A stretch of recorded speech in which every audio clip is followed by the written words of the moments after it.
दिखाएंगे कि ये जो ड्रोन है ये कोई दीवार में वैसे नहीं टकरेगा। इसको हम ऑन कर लेते हैं, दीवार से नहीं टकरेगा। तो चलिए इसको ऑन करते हैं।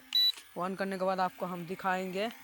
ये हमारा ड्रोन है, आप देख सकते हैं। ये देखिए ये चला जाएगा उस तरफ। देखिए ये उस तरफ चला गया। मतलब है ये कि ये ड्रोन काफ़ी स्टेबल है और इनमें से आप देख सकते हैं कि दालान वालान से नहीं टकरेगा। ये आप देख सकते हैं ये अपना आप ही चला गया। तो इसका मतलब है भाई ये दीवार में नहीं टकरेगा। ये बहुत खतरनाक ड्रोन है। अब फिर से हम आपको दिखाएंगे। तो चलिए देखिए चला गया वो ड्रोन। सो गाय अब हम आपको दिखाएंगे। ऊपर की तरफ चले जाएगा हमारा ड्रोन। ऊपर ले जाते हैं ड्रोन को। कितनी ऊंची तक जाता है? 100 मीटर का इसका रेंज है। तो चलिए बहुत ही ऊंचा चला गया है हमारा ड्रोन, आप देख सकते हैं। बंद कर दे, बंद कर दे, बंद कर दे।